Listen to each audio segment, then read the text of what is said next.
friends, and welcome back to my crafty space. In today's video, we're going to be putting together the second of my two hybrid projects using the Ali Edwards Evening Story Kit.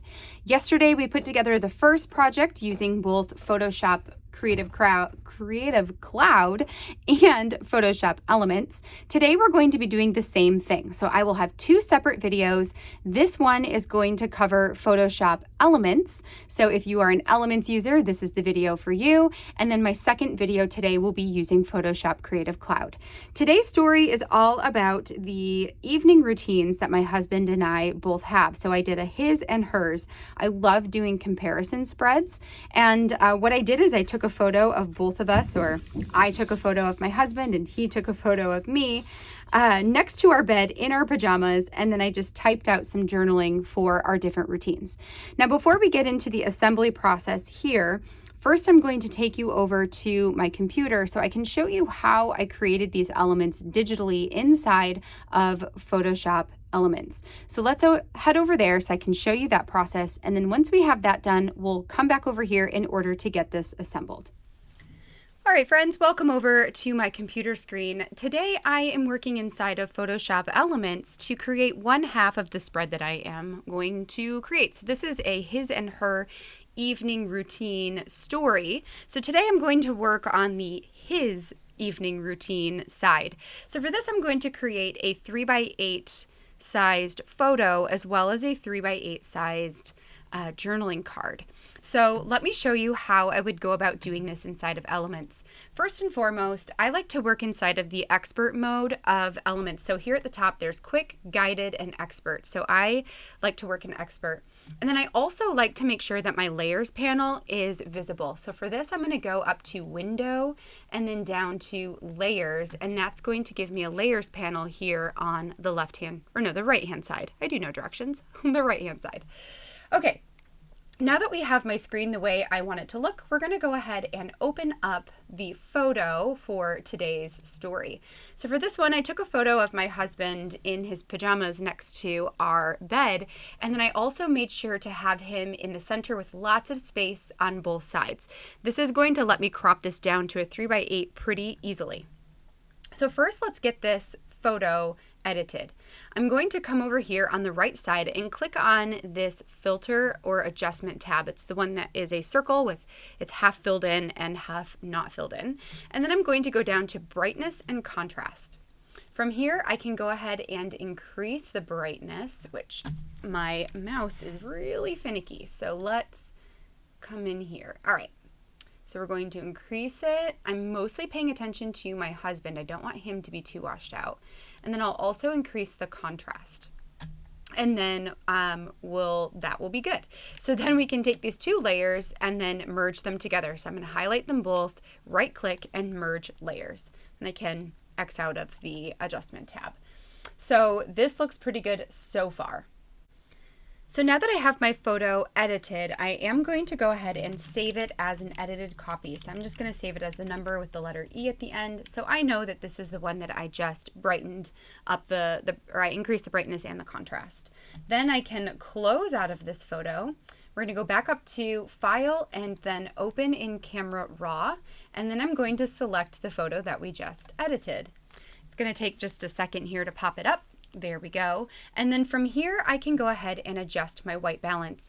I'm going to click on this little white balance tool here on the right-hand side, and then come over to the page and select the thing that would be the truest version of white, which is really going to be my bed. Now, the problem I have with this photo is it's fairly hazy. Actually, that was not bad. Where was that? That's a pretty good... There we go. That's a pretty good representation of color because these are white, but they're not necessarily like perfect white. So it's just trying to find a spot that you can designate as white so that the rest of the colors adjust to what they would really actually be. Now that we have that done, the next thing I'm going to do is increase my clarity. So let's put that up. What happens if we increase it to 15? I'm going to do it quite a bit because it is a little bit hazy there. That's probably good. And then I'm also going to do an adjustment for saturation, and I'm going to increase the saturation as well, just so that we get a little bit more vibrancy in the photo. So probably to right about there would be good. And then we'll merge all these layers back together again. Yes. Now saturation I could have done in Camera Raw. I just accidentally got out of it before I wanted to. Okay, so the last thing I need to do is to crop this photo. So I'm going to come over to the crop button. I want this to be 3 inches wide by 8 inches tall at 300 pixels per inch. And that will probably, well, I might want him a little bit more centered. Maybe right around there would be good. And we'll hit the enter button to crop it. So now that I have this photo cropped, it looks pretty good. Now something else I might want to do, because the color isn't quite perfect. It was taken at night and it's not like the most clear of photos. I could turn this black and white, which might be something I do. I think I might like that a little bit better.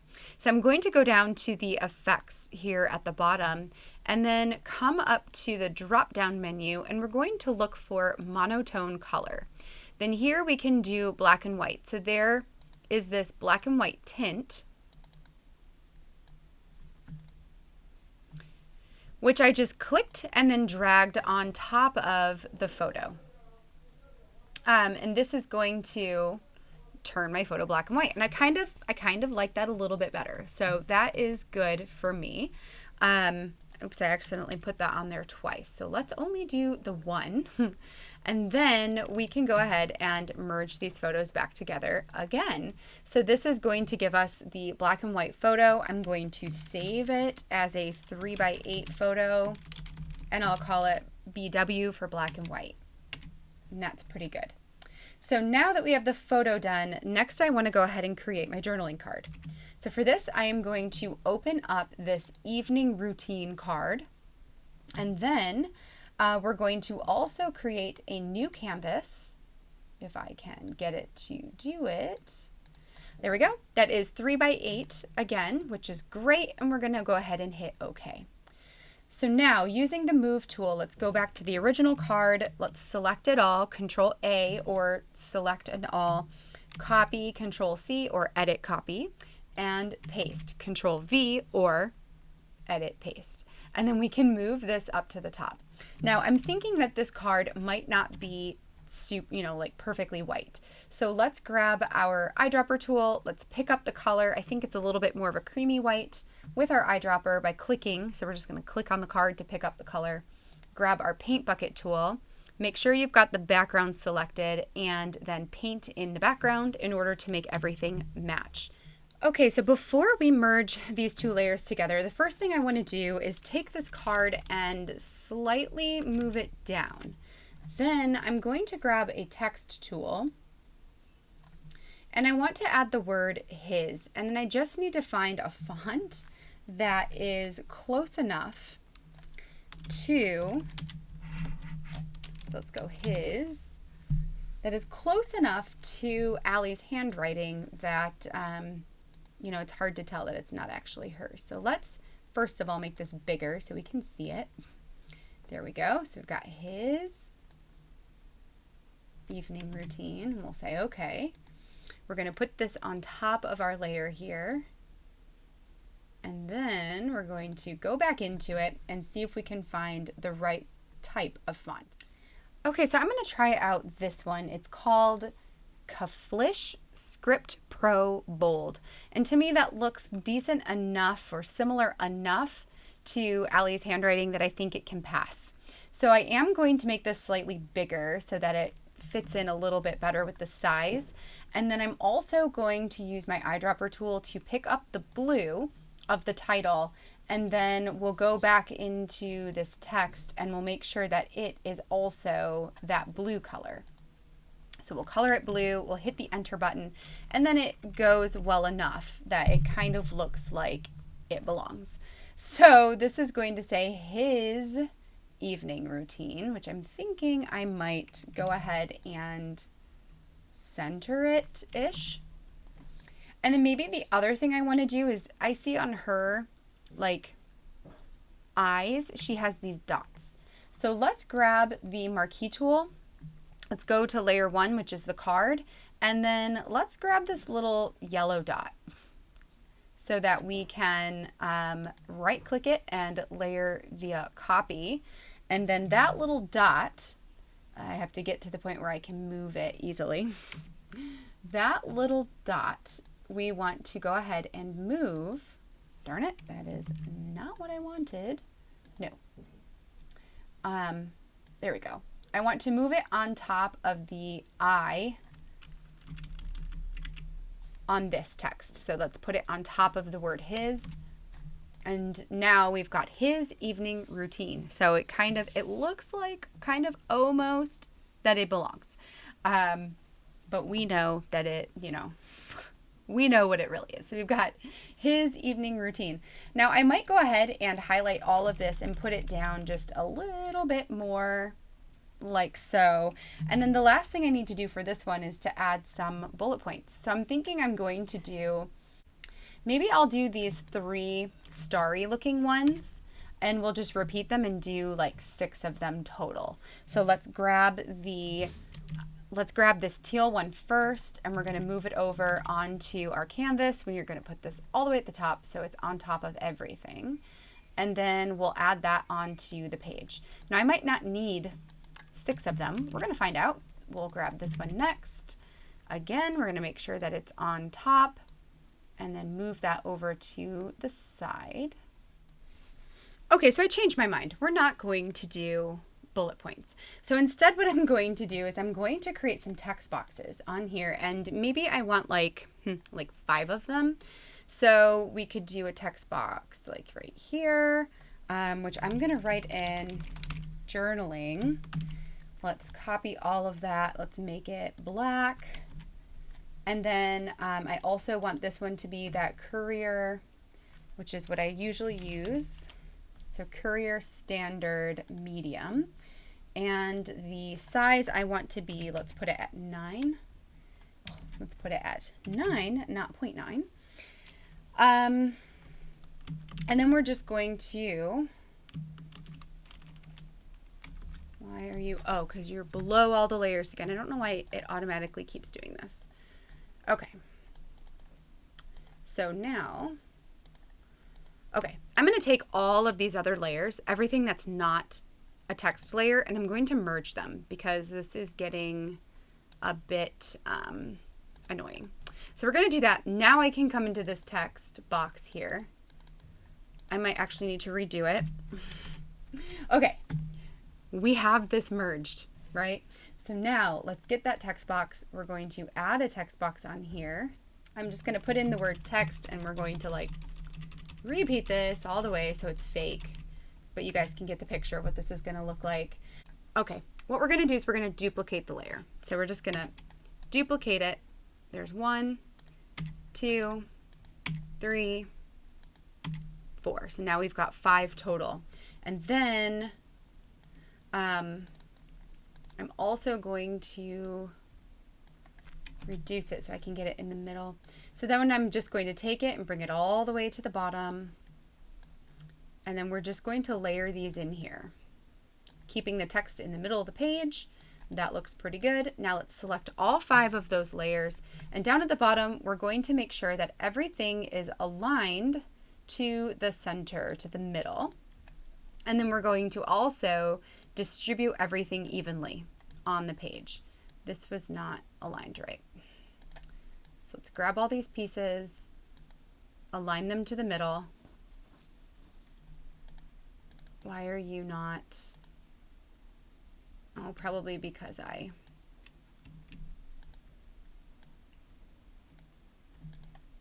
well, that's better. And then what I'm planning to do, so I'll write in the 5 things that my husband does for his routine, and then I'll timestamp above each block to kind of designate when he does the things that he does. So I'm going to save this as a his routine card.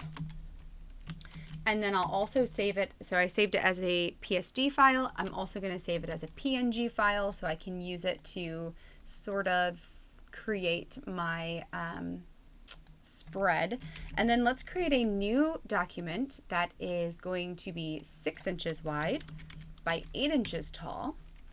Let's reopen the photo that we made and then also the journaling card that we just made. And then I'll show you essentially what this will look like when we have everything ready to go. So I will copy the photo of my husband, add that here in the middle, and then grab the routine card, and we're going to add that to the edge. So this is going to be my husband's page, and then I'm going to have a page for my evening routine that will look exactly the same. It will just be, you know, on the other side. This is not, there we go. There, now it's even. So the other question is just, do I want any other embellishment on this page? And at this point, I really don't know if I do. Maybe one of these asterisks would be nice. So like if I grabbed the asterisk and then maybe put that on here. Let's, you know, so maybe this goes up here. Something like that. And then maybe I'll do some tiny phrase stickers at the bottom since there's a lot of white space down here. But I kind of like the way it looks just like this. So what I'll do is I'm going to print everything off. I'm going to print off so I'll do like this little asterisk, and I'll do the journaling card on white matte photo paper, and then the photo itself I'll print on glossy photo paper. And then I'll meet you back over at the desk. I'm also going to have her evening routine side done. So you're going to see the whole spread come together in today's video. But if you're looking for the tutorial on how to do this exact same thing in Photoshop, the full version, then you'll want to check out the second video or first video, the other video that's posting today, and that will take you through that process. So I will meet you back over at my craft space. Okay, so now that you've seen the digital portion of how I put these spreads together, now let's actually do them physically. For the most part, I'm going to put you guys on fast forward today so I can get this assembled and then voiced over, and then we'll slow down once I'm done. But before I do that, I did want to show you that I'm going to take these 2 asterisk pieces, and I just am going to add a little bit of adhesive to them and put them onto a piece of chipboard here. So I just have some plain chipboard that I ordered from scrapbook.com. It comes in 12 by 12 sheets, and then it's totally usable on photos because it is archival. So we're just going to, actually I'm going to cut this down so that I know roughly where these pieces are. So I'm going to cut those down. We're going to add some adhesive to the back of them. I will then put them on this chipboard here. And then I'm going to take them off screen so I can go ahead and fussy cut all of those pieces out. Once I have that done, we'll come back over here. I'm going to put you on fast forward while I do the rest of this. And then once we have that portion done, we will slow down and close out for today. So that is going to be that. So I'll see you back here in just a second. Now that I'm back and I've got those little asterisk chipboard pieces all done and ready to go, the rest of the spread is going to come together fairly quickly. So the first thing I'll do is add some adhesive to the back of the asterisks and stick those up next to our titles. Then I'm going to pull over my stamping things, and I'm going to grab my ruler timestamp, which I had purchased from Ali Edwards. I love my ruler timestamp. And then I'm also going to be using my scrapbook.com premium black dye ink.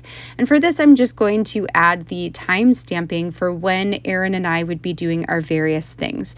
The funny thing is that really our timing is pretty similar to each other, except for the times when we go to bed. I always stay up much later than him because I've got a lot of work to do at night since I'm watching the kids for the most part during the day, and he's working during the day.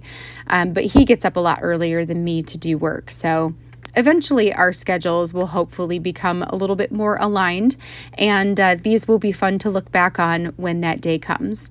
Once I have all of our time stamping done, I went ahead and pulled out some of my product from my Project Life supplies, and I decided to grab these 2 little chipboard pieces that say up late and early to bed.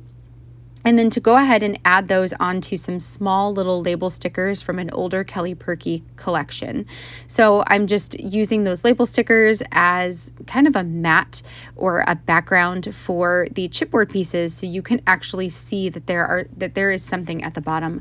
Otherwise, I was afraid they would have blended in too much with the photo, or just that they would have been out of scale. So those stickers definitely help with both of those things. And then I'm going to grab my roller date stamp and go ahead and add my date underneath the title on both of our cards. All right, friends, that completes my project for today. I think this one turned out really fun. I love seeing the differentiation between Erin's evening routine and my evening routine. I think this was also really nice to just keep it really simple and just let the story be the forefront of, what we see when we look at this. So this is going to go inside of my 6x8 family album, and I'm going to put this into 2 divided 6x8 page protectors that have a fuse down the middle. So each of those page protectors will have 2 of these 3x8 sections. So I think that will be a really fun way to store everything and then to be able to see it side by side. I hope that you have enjoyed seeing this spread come together and enjoyed seeing the digital portion as well. As always, if you have any questions, let me know in the comment section of this post, and I will be more than happy to try and get those answered for you guys. All right, well, that is going to be it for this week. I will be back again the first week of June to do our Colorcast Design Week. So you'll see my project planning video and a process video, and then a live on that Wednesday. So look for that then. Until then, I hope that you have a wonderful rest of your week, and I will catch you in the next videos. Bye, friends.